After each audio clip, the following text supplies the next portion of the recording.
I particularly love that we are having this conversation because our society has become, I don't want to use negative terms, but it is painful how daughters have made their mothers in law their enemies. You see, you get married into a family and then you start behaving like the mom of your husband or your mother-in-law, yeah, is a witch. She would eat you and eat your children up because her children's bones were not sweet or soft or supple enough for her to eat. It's your own flesh that is good enough. There are things, there are wisdoms, there are timeless nuggets you will pick from women or people of the older generation that you cannot read from books, you cannot hear from just anywhere. You see what Mama did. She heard something, she was told something in confidence, called her daughter in law. See this, and that. Keep it to yourself that you will be wise. Know that some people will come and smile in front of you, but they really do not mean well for you at the end of the day. But now that you know, do not behave a certain way towards them so that they will not know that you are aware. Learn, hear, listen, learn that you will be wise. There are things you will learn from your parents in law that would guide your life in a very phenomenal way. I don't know about you. I have learned a lot from her, and I believe that you're going to learn so much from this conversation today. Let's proceed, mommy. Thank you. How did her approach to family influence your views on being a supportive mother-in-law yourself? Mama has been good, as I said earlier. She provides a lot to her, to the family. The much my husband can bring, it will never be enough. When I look at the situation, she was always bringing things, going to the farm, bringing what she's able to bring for us, because we were many in the family. When I saw the family, I said, wow, can I be working and Mama going to the farm? Then when I come from office, maybe during the day of a salary, I will keep my money aside and rely on Mama. It's not possible for a rightful, who really believe in God, we have to share. So whatever I had that time, whatever I'm able to lay my hand, I was doing petty trading, the same time, sharing farmland with the daughters who were farming too.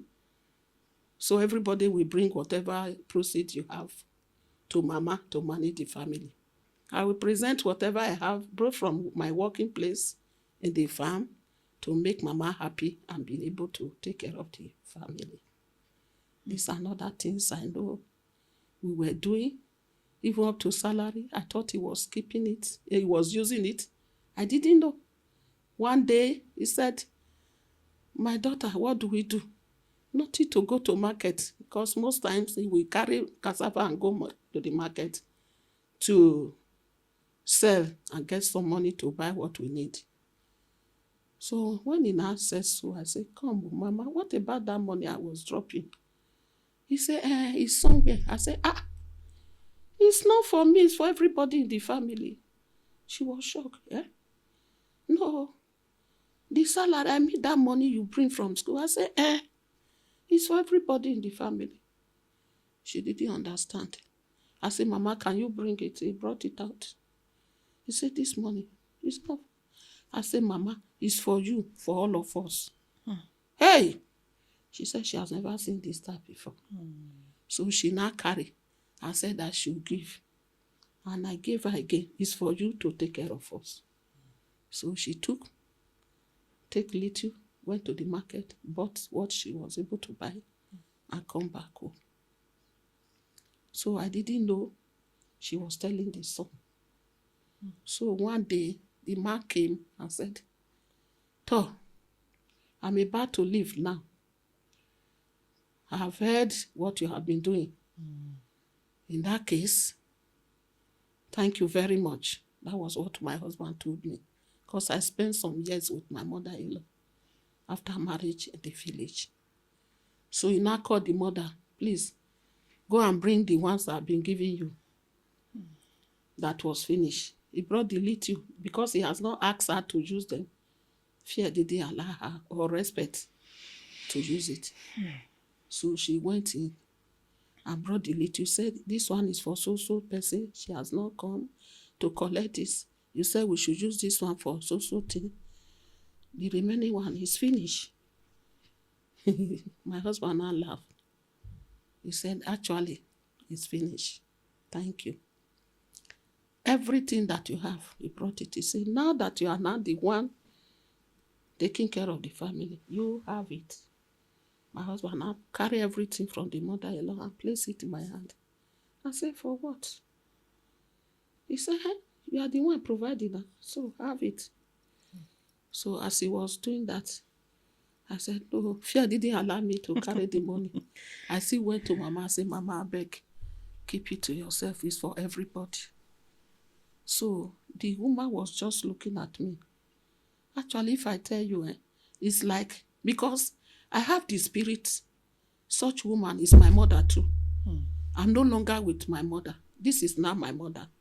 Because when I was with my mother, even if I produce any money or anything, I hand over to her. So when I came to the family, I didn't see anybody I would call mother. She is now my mother. So I feel I should do it to her. And for the fact that she's a widow, the fear that is in the Bible that God said, don't tamper a widow with any harm. Always make them happy. So I carry everything and give it back to her. That was what we continue doing. We're managing like that. And we found that those who were going to school, they were able to go. Food, we were able to eat. That time, cassava is very good though. We eat cassava well in different form. And we are heading today. Thank you very much. That's all.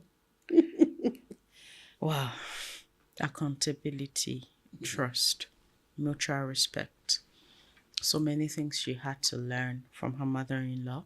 Now, remember, Beacons, when we have these conversations, we're not saying, come and photocopy everything. And don't even be in my face and come and say, it's 21st century. Should I not carry my money and give my mother-in-law? If that's what you're hearing, well, something is wrong somewhere, because you're actually losing sight or focus or removing attention from what we're trying to put in front of you. I sincerely hope you are picking what we're putting down and that you are focusing on what really matters in this conversation today. They had a relationship. They had an arrangement between them that was nurtured from love, from trust, right? And that informed how they treated each other. And that is why we are here today, to talk about that legacy of honor, to talk about how we can continue to cultivate family traditions. Because by extension, Mama was just doing her own thing. Ordinarily, she was doing her own thing. But now by extension, she taught it to her daughter-in-law, who has now taught it.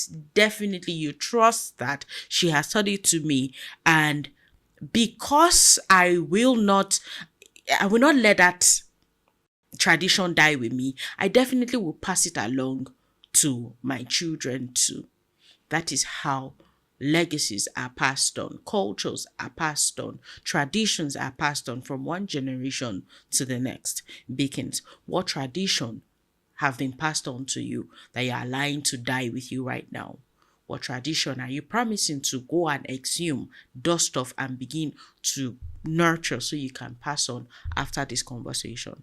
I hope you really are looking at what we are trying to show you here.